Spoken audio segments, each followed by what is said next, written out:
We're going to move on now to the effects of anesthetics on the circulation and show again that the effects of anesthetics on the circulation are remarkably similar, particularly during maintenance of anesthesia, but during other times as well, depending on the concentrations of anesthetic that are delivered. For example, at sub-anesthetic concentrations, the effects of potent inhaled agents or nitrous oxide are fairly minimal. There are changes that occur, some of which are rather interesting. For example, in the original studies that we did on volunteers given desferrine, we measured the temperature of the toe. Why would we do that? Peripheral vasodilation. We were interested in peripheral vasodilation, just as you say. The digits, both those in your fingers and the toes, are very important to temperature regulation. There are shunts within both the toes and the fingers, which allow you to lose or conserve heat, depending on whether they're used or not used. And so we measured, indeed, the temperature in the toe, and we turned the desferrine on. When we got to about 2% desferrine, you can see that the toe temperatures went up. This is 26 degrees versus 34, 35 degrees. They really went up a lot, showing the vasodilation. At less than a third of MAC, a quarter of MAC. That's not unique to desferrine. That would be something that would happen with isoflurane or sevoflurane, any potent inhaled anesthetic. What implications does it have clinically? You can lose a large amount of body heat in a very short amount of time. You could lose a lot of body heat, or transfer body heat from the core to the periphery, which is what Dan Sessler has shown and his group have shown. Now you've got to think inside the patient's brain. What's the brain thinking to make that happen? What has the brain suddenly thought? Why? I'm warm. I'm warm. Yeah, that'd be one thought. But in fact, the brain is thinking something else. The brain is, we can think like a thermostat, controls the temperature. It goes down a little bit. What does the body do? You vasoconstrict. If it goes down a little further, what do you do? You shiver. And if it goes up, what do? You vasodilate first and then you sweat. That's right. The other thing you do if the temperature goes down is you put on more clothes. So we maintain the temperature within a very narrow range as we go along here. May depend on the time of day. You get later in the day, the range that we control it at goes up. But it's very narrow, very narrow. And what happens with anesthesia? Reset the set point. Well, that would be one thought. You reset the set point. So you go from there down to there. But in fact, that's not what happens. What happens is the whole thing broadens. The whole thing broadens. So instead of holding it tight, with anesthesia, it broadens out. And the deeper the anesthesia, the more it broadens. What clinical implications are there other than the fact that you get colder because you transfer heat from the core to the periphery? What else? Clinically, a very simple thing. Can't start? Go ahead. I was just going to say your blood pressure will drop if you vasodilate. So part of it will be vasodilation and a decrease in peripheral resistance, so a blood pressure decrease. Yep. Well, it's just going to change our MAC value. If the temperature drops, that's right. It would. Can't start an IV. Can't start an IV. How are you going to do that? How are you going to start an IV? Wait until they're anesthetized. I mean, if you can get a small IV and get them anesthetized with that, and then start another large bore if you need a large bore after they're anesthetized. Use the volatile for your benefit. Right. Let's go on to effects of anesthetics at deeper levels. What does maintenance of anesthesia with a potent inhaled agent do to blood pressure? Everybody. Decreases it. Thank you. There you are. It decreases blood pressure. What does it do to heart rate at deeper levels of anesthesia? Everybody. Increases. Now, there's a little bit of a difference here. Desflurane tends to increase it at a lighter level of anesthesia than sevoflurane, but they all, at deeper levels of anesthesia, tend to increase it. What do they do to systemic vascular resistance? Decreases. Except for what anesthetic? Halothane. Halothane. Good. So they decrease systemic vascular resistance. What do all the anesthetics except halothane do to cardiac index? Unchanged. They don't change. Everybody say it. No change. Right, they're unchanged. But with halothane, you do get depression of cardiac output. Now, it gets more complicated when you look over the duration of anesthesia. If you look a long time, we anesthetized volunteers at 1 1/4 Mac with sevoflurane on one occasion and desflurane on another occasion for 8 hours of anesthesia. And the blood pressure and heart rate were not constant over 8 hours. They changed. They changed. So initially, there was a decrease in heart rate. You see that here? And a greater decrease in blood pressure. And then with time, the heart rate crept up, as did the cardiac output. And toward 8 hours, the blood pressure crept up. But there was no difference between desflurane and sevoflurane. They were identical. This is 9% desflurane and 3% sevoflurane. In the previous figures, I didn't note it, perhaps should have, was that there's minimal effect of substituting nitrous oxide for a portion of the anesthetic. What if we change from what I've been showing you here, which is the effects of these potent inhaled agents on volunteers, no surgical stimulation, volunteers with controlled ventilation, to volunteers with spontaneous ventilation? What's going to change then? Two things will change, and they are 1 and 2. What's going to change? Gentleman at the back here. If we change from spontaneous to controlled ventilation, what are we going to change that should influence or may influence cardiovascular hemodynamics? You'll have a lower minute ventilation when you go to spontaneous ventilation and Right. lower total anesthetic uptake, or at least total anesthetic concentration. But we can control that by manipulating the inspired concentration and the delivered concentration. So we can keep the alveolar concentration constant, despite, as you say, the potential effect of an effect on ventilation. What will the decrease in ventilation do to CO2? Increase. And was that going to have a circulatory effect? We'd expect it to, yep. We would expect it to. Mm-hmm. What else is going to change when we go from controlled ventilation to spontaneous ventilation as far as what happens inside the chest? Venous return. What will happen to venous return? With spontaneous ventilation, we'd have increased venous return. Why will that be? We have negative pressure in the thoracic cavity instead of positive pressure. Right. So both of those would suggest that things like cardiac output would go up. Right? Yes. And peripheral resistance might go down. For what reason? I'm not sure. Okay. What should CO2 do directly to the vessels in any tissue? Vasodilate. Peripheral resistance should go down. Mhm. Okay. And that's what happens. You can see more details in the book when you read that. I'm going to go on to what MAC bar is and MAC intubation is, MAC IT.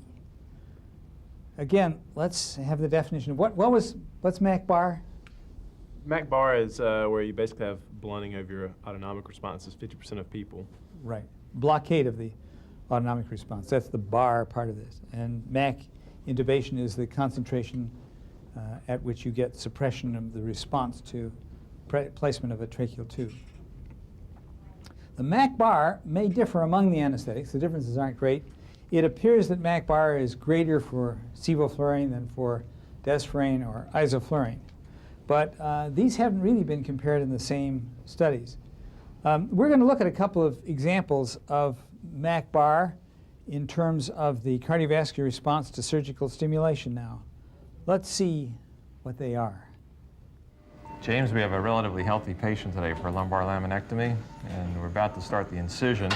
We're on a concentration of desflurane of, 2/3 MAC. What Yes. else have we done today? We've also added nitrous oxide at half MAC, and we're currently running oxygen at about 50%. Okay, we've given no narcotics. We've given no narcotics. We've given some benzodiazepine sedation. Yes. And we're at steady state now. Our blood pressure is 105/70. Heart rate is stable at, we'll wait for this interference, 52. And we've been stable for about 10 minutes, correct? Yes, sir. The surgeons are ready to make their incision. We'd like to demonstrate the effect of the surgical stimulation on blood pressure and heart rate. And then we'll change our desferrin concentration by increasing it after we see a hemodynamic response. And then we'll see how long it takes to recover. Correct. James, Dr. Kelly's making the incision now. Again, we've been at steady state heart rate of 52, blood pressure of now 116/70 prior to incision. And it's been 7 minutes now since the incision, and we've been watching the hemodynamics. There really has been a minimal change. What did you notice? Well, we've actually made no changes with our volatile agents, and we've maintained heart rate and blood pressure within an adequate range. There's All been right, little right now change. we're at 122/85. We've come up from 116/70, and really the trend has been unremarkable. James, it's been 12 minutes now since the incision, and we're starting to note some changes. Can you tell us what's happening? Yes, we are starting to see a slight increase in heart rate, and the blood pressure has gone up from 116/70 to 135/89. There's been no local used in the incision as well.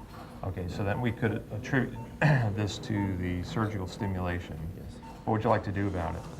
Well, I'd like to double the concentration of desflurane and see if we can come back to a All right, we're at an more end normal. tidal of 3.8. Why don't we just over-pressurize a bit? And why don't we also increase our flows, perhaps to 2 and 2. James, our dial has been on 9%, and we see that our end tidal concentration has increased now up to 7.3. Tell us what's happened.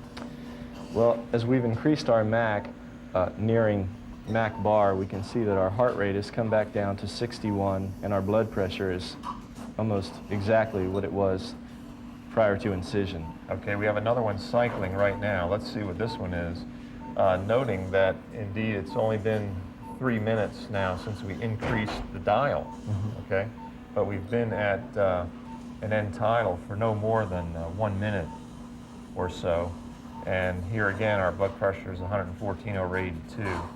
So we have restored the blood pressure very quickly back to its normal values in approximately 2 minutes. This morning we anesthetized a patient with desferrin, and we used low flow rate, 1 liter per minute, 4% desferrin, and 50% nitrous oxide. And we saw what the cardiovascular response was to incision, lumbar laminectomy. Tell me what we're doing with this patient that might be different. We're duplicating the technique, but we've substituted with sevoflurane. We still have a 1 liter flow. We have an end tidal sevoflurane concentration of 1.2 and a 50% oxygen nitrous mixture. And what does that produce in the cardiovascular responses or the cardiovascular status? Currently, our blood pressure is 93/58 with a heart rate of 79. Okay, and we're going to have an incision shortly, Yes, sir. and we're going to see how the blood pressure and pulse rate respond, Yes, and compare that to what happened with desferrin. correct. Sounds good. Sounds Let's see what happens. Okay. It's now 2 minutes after incision has been made. What do you see? There has been a sympathetic response. Her heart rate is up to 90, and our blood pressure is increased to 111/68. Okay, let's see what happens at 5 minutes, just as we did in the previous case with desferrin. Has the cardiovascular system changed anymore? No, actually, the heart rate still remains above 90, and the blood pressure has not returned to baseline. All right, let's see if we can make it return to baseline by doubling the vaporizer concentration. Tell us what you're doing. I'm going to double the vaporizer concentration to 3.2. And we're going to give that, just as we did this morning, a couple minutes to do its magic. Yes, sir. Our end tidal concentration currently is 1.6, and we have had somewhat of a decrease in our heart rate, but the blood pressure is still at 112/69. Actually, the heart rate's almost back to the control level, isn't it? Yes. Well, let's give it another few minutes and see what that does. Now it's 5 minutes after we turn the sevoflurane up, and what's happened now? Well, our vital signs have returned to baseline. Our blood pressure is now 96/64. As you recall, our baseline was 92/60, and the heart rate is 78. Our baseline was 77. So the sevoflurane has been quite effective in returning the cardiovascular signs back to where they were. So there wasn't much to compare between those two. They both allowed an autonomic response to the stimulus of surgery. And in both, the autonomic response was limited, not bad, and in both, it appeared to be attenuated ultimately by raising the anesthetic concentration to above MAC bar. We've seen two demonstrations of MAC bar. We've seen that two anesthetics, desflurane and sevoflurane, do not suppress, do not prevent the cardiovascular response to the stimulation of surgery. We've seen that in the absence of fentanyl, these two anesthetics are not perfect analgesics. Now, if we add fentanyl, we should change those dynamics because fentanyl synergistically decreases MAC bar. And we can see that in this slide, which shows that MAC bar as a fraction of sevoflurane MAC in children decreases dramatically with what are reasonably small doses of fentanyl. So it decreases from maybe 1.04 times MAC down to well under MAC. This parallels the effect on MAC itself, doesn't it? Fentanyl acts synergistically to decrease MAC. It acts synergistically to decrease MAC bar. Let's see the use of fentanyl to treat the cardiovascular response to the stimulus of surgery. We've induced anesthesia with some propofol, and we've maintained anesthesia with desflurane at 6%. They've begun their procedure, and we notice that the pulse rate and blood pressure have done what? Basically, we've got an increase in blood pressure up to 177/116. And we've got an increase in heart rate to 121 since incision. Why does that happen? Basically, we have given minimal narcotics and we have surgical incision. And desflurane is a very poor analgesic agent. Okay, so what should we do? We can give some more fentanyl. All right, let's do that. Let's give some fentanyl. And you're going to give how We're much? going to give 150 mics fentanyl. Okay. There it goes. Okay, we've given 150 mics of fentanyl. What's that done? Basically, it's brought our blood pressure down to 110/78, and it's brought our heart rate down to 56.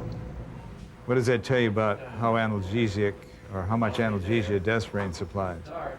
Basically, it tells us it probably doesn't give very much. Doesn't give very much, does it?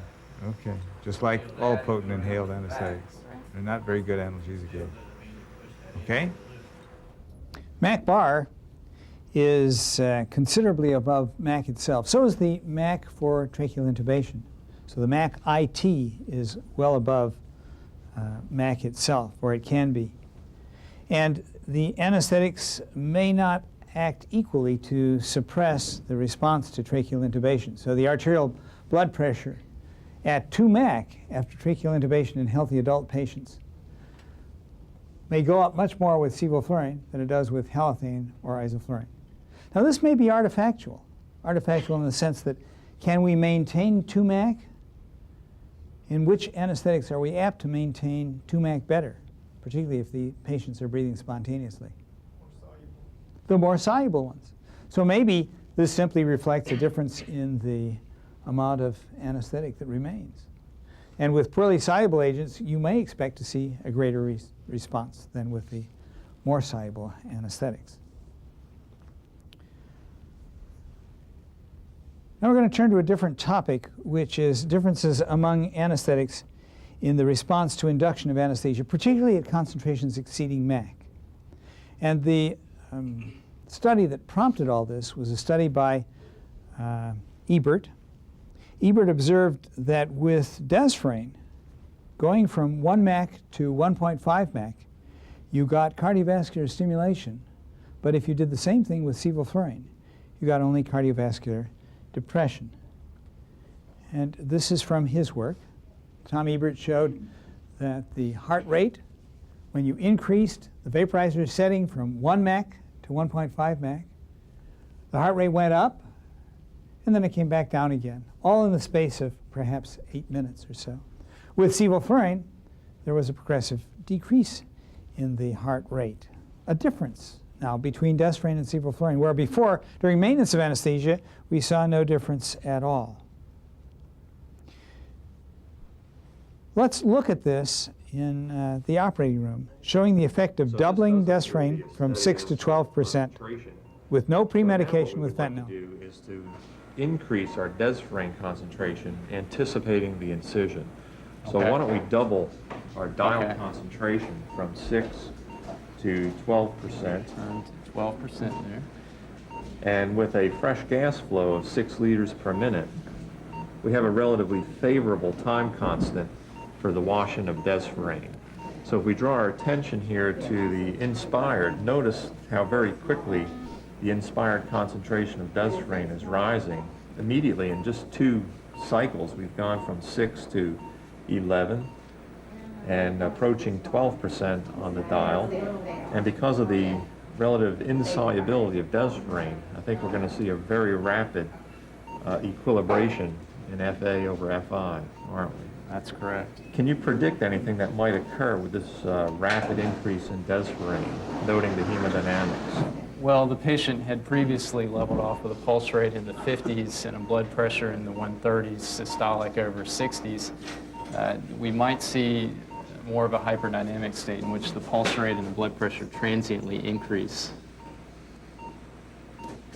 I would expect that to take a few minutes as the Well, patient deepens. I think we're beginning to see it now, actually. Notice the pulse rate has increased approximately 10 beats a minute over the last 30 seconds. Now, there's been no surgical stimulation, is that correct? That's correct. Oh, look at the, what is this here? Well, our blood pressure is increasing to go along with the increase in the pulse rate. And look at this. Well, this is exactly what we had predicted would happen, isn't it? That's very consistent with a rapid increase in desflurane. So let's just notice here that our desflurane has gone from 6 to 9.4% end tidal in just 60 seconds while we're talking. And we've had an increase of, a dramatic increase in blood pressure and a heart rate that has gone up over 60% in just 60 seconds. That's correct. All right, if we continue to watch this, what do you predict happening? Over about 10 to 15 minutes, the patient will gradually return to their baseline, barring any surgical stimulus. And if this was undesirable, how could we attenuate the effects of desflurane on blood pressure and heart rate? Well, we could pre-medicate the patient with opioids, anticipating the rapid change in desflurane. Uh-huh. So we've given no opioid, have we? This cardiovascular stimulation that we've seen is mediated by rapidly adapting receptors that are mainly, although not exclusively, in the arterial systemic circulation. The rapid adaptation is shown by the fact that the blood pressure increase and the heart rate increase go up and then come down within the space of about 4 to 6 minutes normally. It can also be shown in another way, and this was shown by Dick Weisskopf. Weisskopf looked at this increase that occurs with a step change in alveolar concentration, in this case from 4 to 8%, within the space of 1 minute, usually about 30 seconds. You see this dramatic increase in blood pressure, which returns to control levels 6 minutes after the start.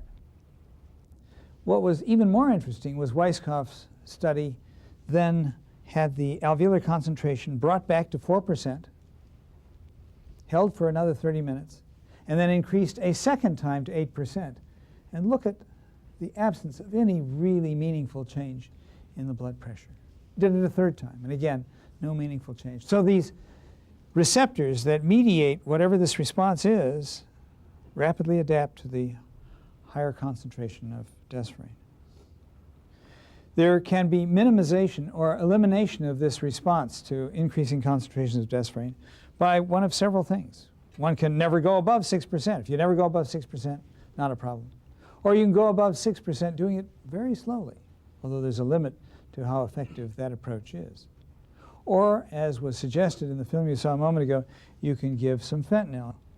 And we're going to show you with a little film here the effect of doubling desfrane from 6 to 12% on the vaporizer after, in this case, pre-medication with fentanyl. If it does, having given some opioid. What's the blood pressure and heart rate now? Our blood pressure is 90/66 when our heart rate is 57. Okay. All right, let's turn the desfrane from where it is now. Where is it now? It's at 6%. Okay, and let's go to 12%. Okay, and that's with a what flow of oxygen? That's at 5 liters per minute of oxygen. Okay. All right, let's see what that does. Okay, Jennifer, it's been 2 minutes since we increased the concentration to 12%. What's happened? Basically, we've seen a small increase in blood pressure to 118/76, a slight increase in heart rate to 72. Okay, that's less than it was before we gave the fentanyl, isn't it? That's right. She was 120 when we gave it. Okay, and that's despite the fact that the concentration of desfrane is at 12% on the vaporizer, and where is it? Still at 12%. Still 12%. And how about on the monitor? On the monitor, we're reading an end tidal of 10 and an inspired of 11.1.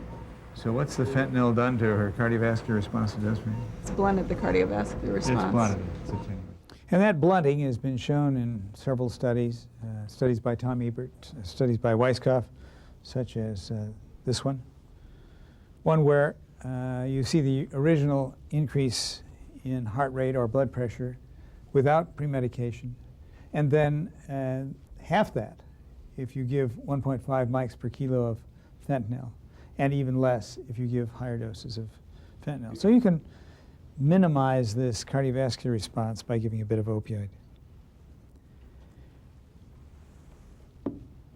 So we think sevoflurane gets off scot-free. Not quite, not quite. If you give high concentrations of sevoflurane, there is an opposite effect that is of potential concern in children. Our concern in children is much less an increase in heart rate. It's a concern in adults because of the potential for cardiovascular disease, particularly coronary artery disease. But in children, our concern is bradycardia. Our concern is bradycardia because protection of cardiac output requires a sustained heart rate in children, more than in adults. And high concentrations of sevoflurane for induction of anesthesia in children can produce profound bradycardia, not very often, but when it occurs, it's of concern. So be aware of that, and be aware that you can manage it by rapidly decreasing the concentration of sevoflurane. Okay, which of the inhaled anesthetics is arrhythmogenic as far as ventricular arrhythmias is concerned? What about the other anesthetics? Zero concern. Give as much epinephrine as you like. Use in a case for elimination of a pheochromocytoma. What about the arrhythmias that are induced by an acute myocardial infarction? Experimentally, what do anesthetics like desfrane and halothane and sevoflurane do? Diminish them. What about if you've got an increased QT interval? Is there one anesthetic that might be of concern? Sevo. So if you've got an increased QT interval, a very slow heart rate, to be a little bit more careful in the use of sevoflurane. What effect do the potent inhaled anesthetics have on baroreflexes? Everybody. What do they do to baroreflexes? They blunt them or decrease them. Now, one of the interesting questions is, are the potent inhaled anesthetics a friend or a foe to the heart that has compromised circulation? We've got a study that looked at this, one of the early studies with desfrane. This was the Hellman study, published in Anesthesiology, and got a lot of controversy. This was a study of 200 patients with coronary artery disease. We knew they had coronary artery disease because they were all to have a bypass graft. In fact, several bypass grafts. Half of them were anesthetized with desfrane and half with sufentanil. Now, those who got desfrane got 10% for induction of anesthesia. What do you suppose that might do to the circulation? They would become hyperdynamic. So you have an increase in and blood pressure. What might that do in terms of the appearance of ischemia? Heighten it. Would heighten the appearance of ischemia. Okay, and that's what they found. They found a greater incidence of ischemia on induction with desferrine than with sufentanil, significantly. But then they found this, a more severe ischemia during maintenance with sufentanil, and that was significant, too. Less severity of ischemia during maintenance, and no difference between the groups in outcomes. No difference in mortality, no difference in myocardial infarction, no difference in things like the need for significant support of the circulation. What about this greater ischemia during maintenance with sufentanil? Is that really an increase with sufentanil, or does it reflect a protection against myocardial ischemia with desferrine?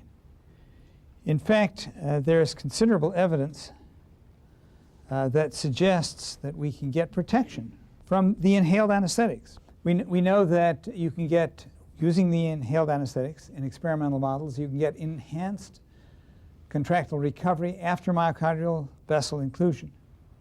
You can get a decreased infarct size from occlusion by the use of potent inhaled anesthetics. You can protect against reperfusion injury.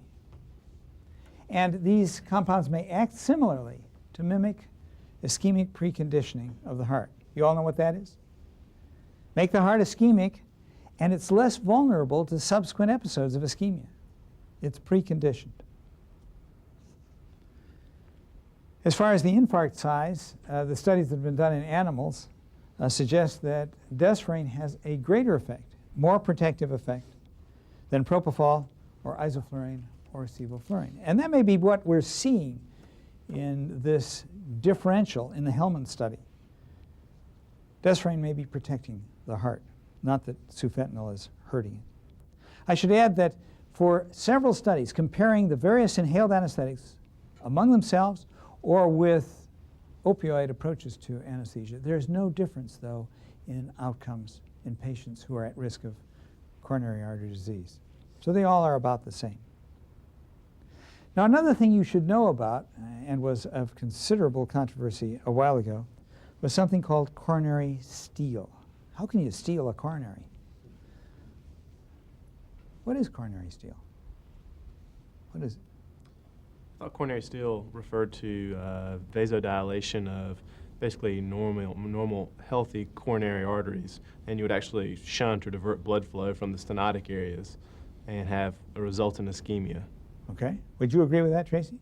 Yes, and it's the stenotic areas that are receiving collateral flow. Right. So you got to add that dimension to it. And in fact, it's even more complicated than that. So we got a vessel coming down a coronary artery, and it's got an occlusion, not an occlusion, a stenosis, but it isn't a bad stenosis. And this vessel goes to a bed here. And from this vessel, or from the bed, we have some collateral vessels going to an area that's just getting barely enough to stay alive. Now we give our isoflurane or desferrine or sevoflurane, and we cause vasodilation in the normal bed. Because there's a partial obstruction here, what's that going to do to the blood pressure here? Lower. Decrease. It'll lower it. It'll decrease it. And by decreasing it, it may compromise the collateral flow. It may steal blood from here to here. And that was suggested by Sebastian Rees in a study that he did of isoflurane, a study in which he gave patients with known coronary artery disease isoflurane, and he found that he got vasodilation of the coronary arteries, and he found that he got ischemia, myocardial ischemia. Did that prove that there was coronary steal? No. What he also failed to do was keep the blood pressure from going down. What would happen if the blood pressure went way down? What would happen to coronary vascular resistance? Would decrease. With autoregulation, vessels would open up. If the blood pressure went way down and you had stenotic vessels, what would that do to perfusion of the myocardium? It would decrease it. Chances of producing myocardial ischemia are therefore increased. So what he did was he showed indeed that there was vasodilation, but it probably did not have to do as much with the anesthetic as it had to do with the fact that he got hypotension. And the myocardial ischemia, similarly, probably was unrelated to the anesthetic, was related to the hypotension. Subsequent studies of coronary steal have suggested that there really isn't an important issue with any of the potent inhaled anesthetics. Finally, let's talk about regional blood flow. We talked about pulmonary blood flow when we talked about hypoxic pulmonary vasoconstriction. What about the heart? What in general is the effect of the inhaled anesthetics on resistance to blood flow through the heart? Lowers it, decrease. It decreases, tends to decrease resistance. In fact, the anesthetics tend to decrease resistance through all tissues. Now, sometimes this doesn't become evident because there's a concurrent effect that anesthetics have on all tissues. What do anesthetics do to tissues that's going to indirectly influence vascular resistance? Lower their metabolic rate. Say it louder. What it's going to do? Lower their metabolic rate. So if it lowers their metabolic rate, what should that do to resistance? Well, it decreases their CO2 production, decreases their lactate production. All that tends to lower their vascular resistance. Lower it or raise it? I'm sorry, increase. It would increase resistance.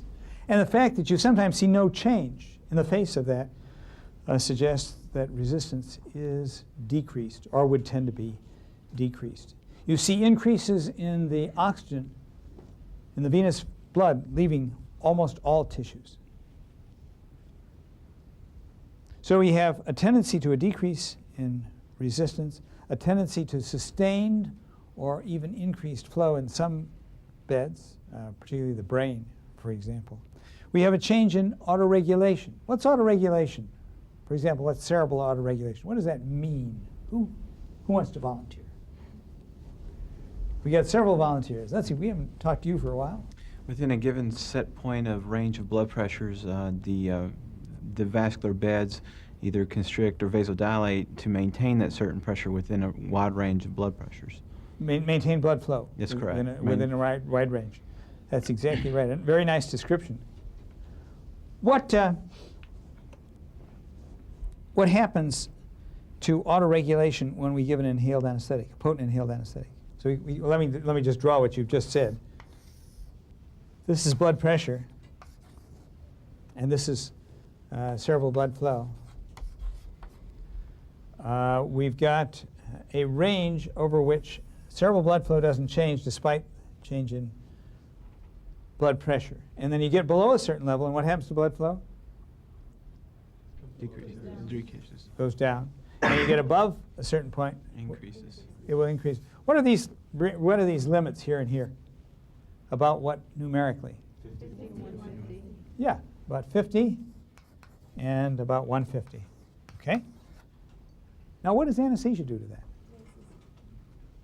Increases it or raises it. It raises the whole thing. That's right. And in fact, it does this. So it narrows the range over which autoregulation occurs. There is the belief that we shouldn't go below 50 because we lose autoregulation. And it's the autoregulation is telling us that tissues are suffering. Does that mean you can't go below 50 without causing a cerebral infarct? Quinn is shaking his head no. Well, not necessarily. If you gave them barbiturates or some other method of cerebral protection, you could go below 50. What about inhaled anesthetics? If they're found to be protective, that might have a factor in letting you go lower than you would ordinarily. Well, that concludes our discussion of the circulatory effects of inhaled anesthetics. Any questions?